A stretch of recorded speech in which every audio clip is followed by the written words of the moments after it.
For 4 weeks, our 24/7 cameras have taken you behind the scenes with two of boxing's fiercest rivals as they prepared themselves for this weekend's third and decisive showdown.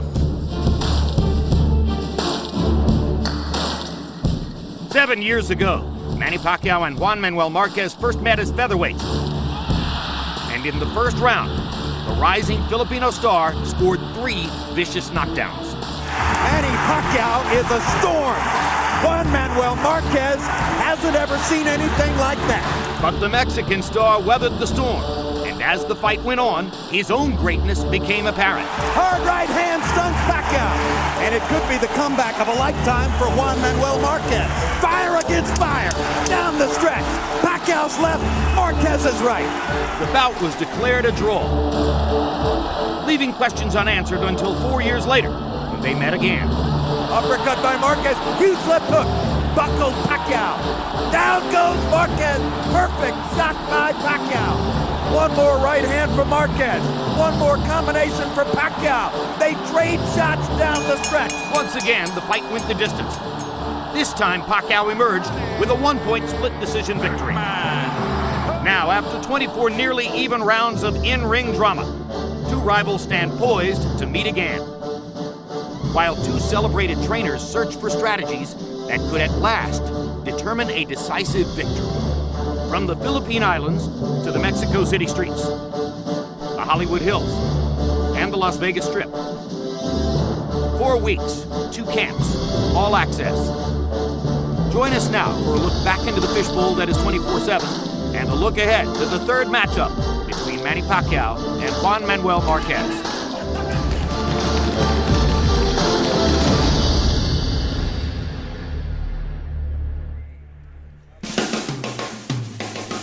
A look from outside at the MGM Grand Garden Arena. Inside, the build-up continues for Pacquiao Marquez 3.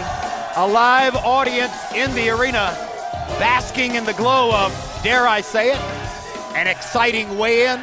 Hello again, I'm Jim Lampley. Welcome now to our continuation of the 4-week 24/7 build-up to the completion of a boxing trilogy between two of the greatest fighters of the current championship-level generation, 24/7 overtime, Pacquiao Marquez. For the next half hour, I'll be joined by Emmanuel Stewart and Mac Kellerman as we sharpen the focus on various stories surrounding the fight, debrief the two trainers to get a sense of where they are in their respective evolutions toward tomorrow night, and give you a sense of where you, the members of the boxing public, are as well. In addition, we'll bring you interviews with both fighters on their experiences as subjects of 24/7 and their thoughts on this upcoming showdown. And while you're contemplating that, we remind you, our 24/7 cameras have just now finished taking you through Wednesday of Fight Week here in Las Vegas. Let's catch you up now on an entire week of sights and sounds from a huge fight weekend here in Fight City.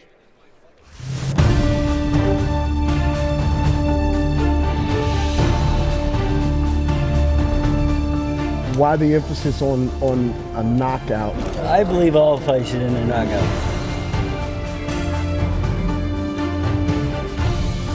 Propósito es darle una repasada.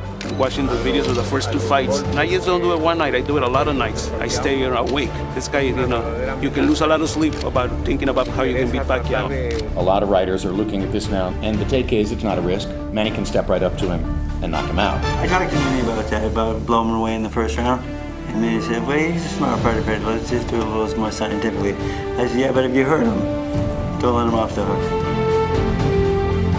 I know I've been seeing it 24/7. How much difference does he feel weighing the weight this time as compared to the last time?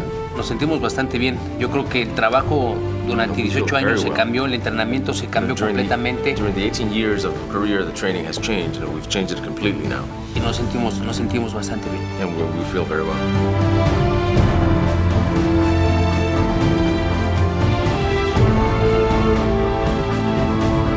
I want to give another great show, another great fight. Nobody will get hurt on Saturday night. I mean, hurt like badly hurt. Although boxing is.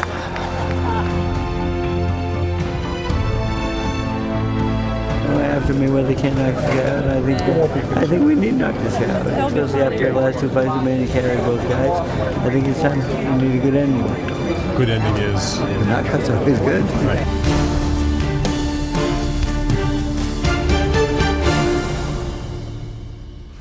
So the drama continues. Once again, I'm joined now by Emmanuel Stewart and Max Kellerman. And Emmanuel, you've been through more of these than any of the rest of us. What, if anything, has surprised you in the build-up to Marquez and Pacquiao this time around? The unbelievable media support for the fight. I cannot believe it. In all the magazines, newspapers, TV, radio, and the fact that when I'm running across everyday people at the airports or supermarkets, they're up asking questions, have their opinions about the upcoming fight. There's been tremendous hype for this fight. Max, you have an incomparable eye for the unusual. What has stuck out for you here?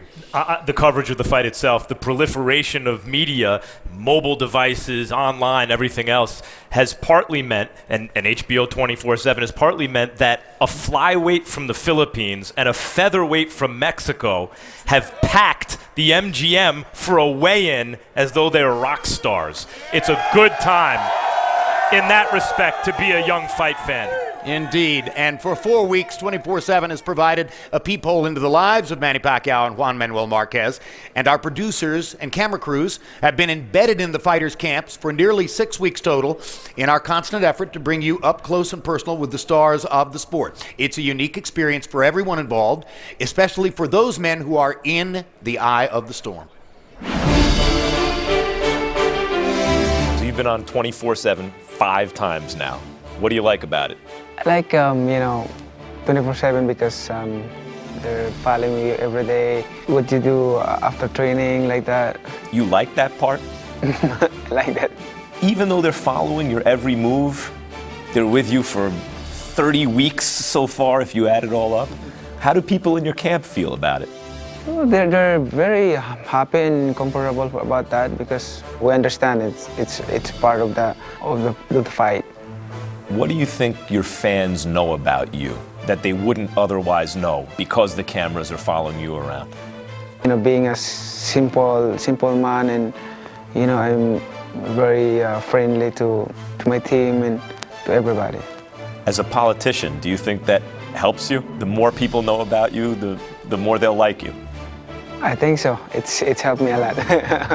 One of the things that we saw this time around. Mike Tyson look-alike, and we have a babyface assassin. You arranging sparring matches, among members of your camp. Okay, no hitting below the belt, and when I say break, okay? Box! I asked them if you wanna fight with him. Yes. Why? Why do you do it? I just want to tell them that boxing is not easy, especially during training. 5,000 for knockout! Box! The fight is terrible, man. That's why I want them to feel it, so they will understand. Kind of a disappointing match, so it's a draw. Okay. Juan, this is the second time you've been on 24/7. What do you like about being on the show? Me gusta porque temas proyección. I like it. It's a showcase. It shows you how you are in your normal everyday life. It shows you how you are as a sportsman, and I think it's very entertaining. Lots of fun.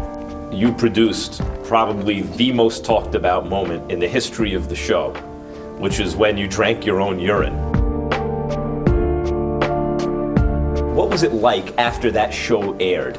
What did they say to you? What would people say to you? Mucha gente sabe sobre esa situación y mucha gente. A lot of them were very surprised, how was that possible? But you go through a process. It's a series of going through detox, and then you'll be able to drink the urine. But yes, the people were very surprised in how I could do that. Angel Heredia, one of the things we learned about on 24/7 was that in 2008 he testified that he'd sold performance enhancers to Olympic athletes, including Marion Jones. We don't have any problems. We can do urine tests before the fight, blood tests before the fight, we can do excrement tests before the fight and after the fight, and we had nothing to hide. Were you aware of his association with performance enhancers before you hired him? No, yo sabía de él que era un gran preparador. He's a great trainer. I had no idea of the problems of his past, but my idea is to train hard and train well, and that's what we did. The past is the past. He in the past had his problems. He resolved those, but that's just an issue of the past. My focus is to train hard. Has he given you any performance enhancers? I haven't heard you answer that question. Para nada. Nosotros somos. No, not at all. I'm a sportsman through and through, and that's why I have an 18-year career. No, and I wouldn't put my career on the line for anything like that. We take nutritional supplements at certain points in time. That's the only thing we take, but why ruin an 18-year career with something like that? He had his problems in the past, but we did not know anything of the issues that he had with the doping. And we bring you back inside the arena where I'm joined now by another HBO colleague. Roy Jones is doing a terrific job as our expert commentator on Boxing After Dark, a former pound-for-pound #1, and we're going to talk about that experience, and a former subject on 24/7, Roy Jones. First of all, 24/7, a distraction, a stimulus, or both? Both. Mainly a stimulus because it helps give people an idea what a fighter goes through before or leading up to a big fight. So it's a great thing. It distracts the fighter a little bit because you have to kind of keep the cameras out of your way while you're working, but it's worth the while because now it brings everybody outdoors, indoors, and let them see what's really going on. We've seen how Floyd Mayweather uses 24/7 as a platform for psychological game playing. I don't think he's the only one. I have a hunch that maybe Juan Manuel Marquez has been aiming in that direction with some of the things he's done as well, perhaps not as successfully. Not as successfully, but he has been doing it. So, and why not use it? You know, when you, like I was telling a guy yesterday, when you know you and a guy are going to fight, you start fighting immediately. You use every tool available. If they're going to bring 24/7 in, then we're going to use that too. At the peak of your career, you were for several consecutive years ranked as the #1 pound-for-pound fighter in the sport. It's an identity that many fighters covet. Manny Pacquiao has held that mantle now for about 3 years. Is there pressure in it? Does it weigh on you after a while? Yeah, it does weigh on you, but it also keeps you aware of the fact that you feel like you're the best pound-for-pound fighter, so you must perform for your people. That's why all these people are here. If you were Pacquiao or Marquez, would you consider any big change for tomorrow night, or would you dance with who brung you? I would dance with who brung me. All right. Okay, thanks very much, Roy. Privileged to have you with us. Earlier today, both fighters came onto the stage in this arena for a weigh-in, which was attended by 5,500 fans. A raucous scene. They had to close the doors. 5,500 was the expected capacity for the weigh-in. They were all here. Juan Manuel Marquez got onto the scale and established immediately that he had not been foolish enough to try to go to 144. He weighed 142. And then Manny Pacquiao, supremely muscular and cut, got onto the scale. He weighed 143. So neither fighter went all the way up to the 144-pound catch weight. And we want to remind you, for much more, Pacquiao-Marquez Roadblock will be coming to you tomorrow. 6 hours of coverage from noon to 6 p.m. Eastern Time, followed by Fight Day Now at 4 p.m. Eastern Time and Pacific Time. A build up to the pay-per-view coverage of Pacquiao versus Marquez the third time around. That begins at 6 p.m. West Coast time, 9 p.m. East Coast time. And don't miss it, the semi-main, Tim Bradley against Joel Casamayor. Bradley remains unbeaten. Now, Freddie Roach's Wildcard Boxing Club in Hollywood has become a world legendary mecca of the sport, and Roach's relationship with Manny Pacquiao is now the most storied one-to-one trainer and fighter relationship in the sport. Freddie, welcome to our set. He walked into your gym 10 years ago in Hollywood. You didn't know that much about him, if anything at all. What were your first impressions of Manny Pacquiao? You know, they walked in the gym, and his manager asked me if I'd do some mitts with him. I said, sure. And he didn't speak much English, so we went one round of the mitts, and I went back to him in the corner and said, wow, this guy can fight. And he went back to his manager and said, we have a new trainer. And a month later, we fought Luwaba for the 22-pound world title, and we're on our way. At what point did you decide, okay, this guy's a great left-hand puncher with extreme dynamism and speed, but I need to add more to his game? Well, when we lost to Morales, that's when he woke me up. I said, I was satisfied with him being a big left-hand puncher and relying on that. And my goal was to use his right hand until it's as good as his left. And I think we finally got there in the David Diaz fight, and it's been working tremendously ever since. Very shortly after that, promoter Bob Arum envisioned the path to superstardom that would involve fighting what became a succession of larger and larger fighters. And I know that the promoter has depended on you every step of the way to keep giving him confidence that you could go ahead and match Manny against these bigger guys. Have you ever gotten nervous about it? Yeah, I was a little bit nervous, especially when they first started talking about Oscar. I was saying he's a little bit too big and so forth. But then I remembered Oscar boxing with Calderon when Calderon was sparring with Oscar, and I told Oscar, I said, Oscar, go out and hit this guy once, show him that you're the boss. And he couldn't do it. I knew then that he had trouble with speed and southpaws, and I realized that Manny Pacquiao could beat him. Is Juan Manuel Marquez your most difficult opponent? Without a doubt, yes. Why?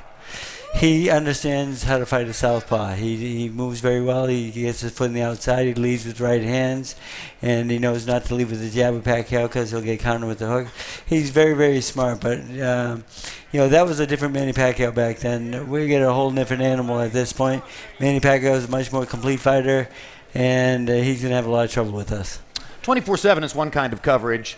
Coming up in January, we're going to be unveiling something brand new, which is called On Freddie Roach, and which involves a kind of coverage of you that's in some ways more penetrating than 24/7, because our cameras have been shooting you, Freddie, and we've been taking sound of everything that happens around you in your life, basically for 18 hours a day, from the moment you rise until the moment you go to sleep at night. Has it been a distraction?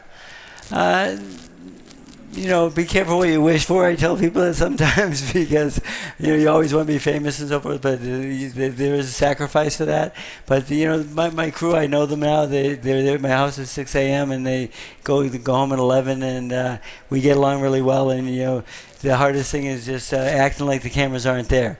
And I have a great team. Peter Berg doing a great job, Jim Lampley doing a great job, and they're making me look really good. You've seen the first episode of the show. Did it move you? It was exciting. It's a little strange watching yourself on TV a little bit, but I did enjoy it. All right. Thank you very much, Freddie. Once again, we want to remind you, On Freddie Roach will begin in January. 6 episodes of director Peter Berg's intensely personal look at this man who has 5 times been named Trainer of the Year in boxing against the backdrop of Parkinson's disease. Roach's counterpart is legendary Mexican trainer Nacho Beristain. He's the man charged with guiding Juan Manuel Marquez to victory over Pacquiao. Max Kellerman caught up to him at today's weigh-in. Nacho, last time Marquez was a welterweight, he didn't look great. What difference do you think there'll be this time? Hay una diferencia enorme porque el rival era diferente, con un estilo muy defensivo, y ahora va a pelear con un boxeador que es espectacular. It's a huge difference because the rivals were different. Before, the rival was very defensive, and now the rival is spectacular. It will be great. He's had amazing success late in his career, Marquez. But last time he fought Pacquiao, he was 35. He's 38 years old. How is he able to compete on this level at 38? Es un peleador con una vocación férrea. Está trabajando siempre y trata de entregarle a la gente que lo quiere un espectáculo de primer nivel, por eso se cuida. He's always working, he's 100%, and he tries to give the people a show, and that's why he takes care of himself. Do you think Marquez, at 144 pounds, has the power not just to outbox and hurt Pacquiao, but to knock him out and win decisively in that way? Yo pienso que no, para noquear a Pacquiao. Definitivamente el filipino aguanta muchos golpes, muy fuerte, pero sí tiene, creo, la calidad para volverle a ganar. Well, maybe not to knock Pacquiao out because the Filipino assimilates the punches very well, but definitely he has the qualities to win. The great Nacho Beristain, thank you very much. Jim? All right, thank you very much, Max Kellerman. And now we are joined on the set by a couple of experts from outside our own cocoon. Chris Mannix, outstanding writer from Sports Illustrated. Kieran Mulvaney of ESPN.com. Kieran, let me start with you first. Here in the United States, the comparison that's most often used to try to establish context for what Manny Pacquiao has done is Henry Armstrong. It goes back a way, and it's a comparison with one of the 5 or 6 greatest fighters in the history of the sport. But the more I look at what Pacquiao's done and the more I assess his accomplishments, I begin to think he's unique. What is your perspective on what he means to the history of boxing? I think certainly the unique aspect of him is not just what he's done in the ring, but what he means outside the ring. He's a man who carries his country on his shoulders every time he fights, and outside of the ring as well. It's very hard to think of somebody who means as much to his nation as well as to the sport. Have you ever seen a more comfortable public figure who mans pressure like that the way he does? The incredible thing about Manny Pacquiao fights is when you see him in his ring walk, he looks like he's just going out, have a good time, go down the store, he's waving at people, he's having a good time. Then something happens. He steps between those ropes and his eyes change and he becomes a fighter. Chris Mannix, the American perspective on boxing is entirely different than the global perspective. Do Americans yet fully appreciate who Pacquiao is? Oh, I think they do, and I think they probably don't appreciate many fighters, but Pacquiao has endeared himself to so many people in this country. I mean, he clearly is a cult-like figure in the Philippines, maybe the most popular Filipino in history, but here, just look at the pay-per-view buys. He's generating 1 million pay-per-view buys almost no matter who he's fighting these days. I think the American public has embraced him and will continue to embrace him throughout the course of his career. Juan Manuel Marquez has never been knocked out in 59 fights, and many experts are picking him to be knocked out here. Is he being sold short? He is being staggeringly sold short in this fight. I mean, this is a guy that fights with the heart of a champion. He gets up off the mat better than any fighter that I personally have ever seen. He's terrific at that, and he's figured out a way to fight Manny Pacquiao. Freddie Roach just said it. He just knows how to fight this guy. He has a way of making Pacquiao miss and then counterpunching. Counterpunching has always been Marquez's style. I'm not sitting here and saying I think that Marquez is going to beat Pacquiao, but to think this is a lopsided, one-sided, blowout is crazy talk. Briefly, Kieran, another great fight? It's got to be a sensational fight. These two guys match up very well. For however long it lasts, we'll get some value for money. Thank you both for spending time with us. Kieran Mulvaney of ESPN.com, Chris Mannix of Sports Illustrated. Let's quickly take a look at votes cast by fans on the HBO Facebook page when asked what they think the result of Pacquiao Marquez 3 will be. And as you look at these results, 66% of respondents picking Pacquiao by knockout. You heard what Chris Mannix had to say about the degree to which Marquez is being sold short by that kind of prediction. And I believe these numbers purely reflect Pacquiao's greater eminence as a public figure, the much greater degree to which American fans are familiar with him, and not so much an understanding of what the case for Marquez really is. Look at these numbers. There are 72 judged rounds in terms of the 24 rounds that Pacquiao and Marquez have fought against each other. Multiplied by 3, that's 72 judges' scorecards. 41 of them show Marquez winning the round. He's landed more total punches over the course of the two fights. He's landed more power punches over the course of the two fights. He's landed a higher percentage of connection over the course of the two fights. Pacquiao won the fights both by throwing and landing more jabs and being more active, enough to stay in the fight on the scorecards, and then, of course, by producing the 4 knockdowns, 3 in the first fight and 1 in the second, which ultimately wind up making the scoring difference in the fights. Indeed, if the two fights had been scored by the textbook, Pacquiao would have 2 one-point wins. It was a scoring discrepancy which created a draw in the first fight. I personally think that's poetic because I think a draw was the right call. Emmanuel, if you were training Juan Manuel Marquez, what would you want him to focus on as he thinks through the next 24 hours on the way to the ring? Well, first of all, he's got to be strictly focused on this fight right here. And he can't make mistakes, particularly watching out for Manny Pacquiao's straight left hand. That's what's been his nightmare. He has 4 times he's been on the floor from that punch. So he's going to fight a very aggressive, technical fight, but always making sure that he avoids the left hand of Manny Pacquiao. Max Kellerman, Manny Pacquiao's been down this road many times before, as I mentioned to Kieran Mulvaney, as comfortable with this experience as any fighter I've ever seen. What do you think will occupy his mind for the next 24 hours? I think one of the reasons that he seemed to train with more vigor than even against some of the bigger opponents he's faced recently is because he knows this guy has his number. At least he has in 2 fights. And I don't think Pacquiao has made the mistake of thinking, well, he's 38. He didn't look so good at welterweight last time.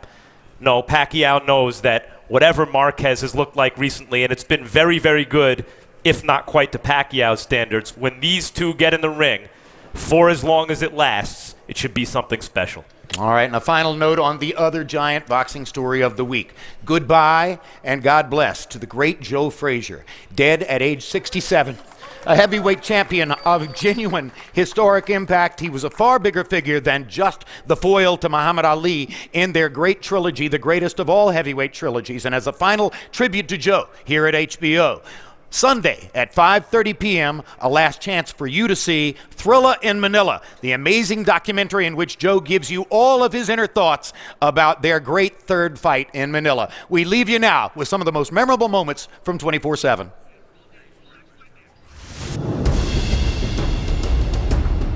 This is the most important fight in my career. Double. Come on, 1, 2, and 2.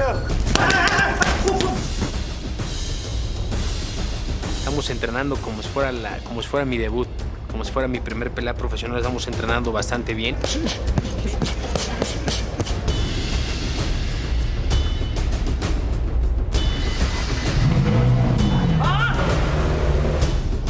Yo creo que es una gran responsabilidad tener casi todo un país cargando a mis espaldas, pero también una gran motivación. We are Mike Tyson look-alike. Box! Manny Pacquiao. Anytime, bro. Anytime I see you coming. Juan is not using. We're not doing anything illegal. I still don't think if God himself came in there and helped out Marquez that he's going to beat Manny. Pride of the Philippines. He has a little fire in him, a little extra edge, I think, that I haven't seen in a long time. You want this fight, man? Yeah. Pues que va a ser una guerra también. Que sean grandes peleas, tienen que ser violentas.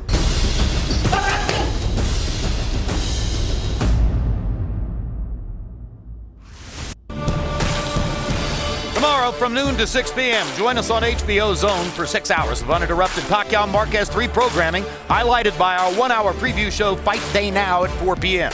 It all leads up to Pacquiao Marquez 3, coming to you live tomorrow night on HBO pay-per-view. Next on HBO, Bored to Death. So on behalf of the entire HBO sports team, I'm Jim Lampley. Thanks for watching, everybody.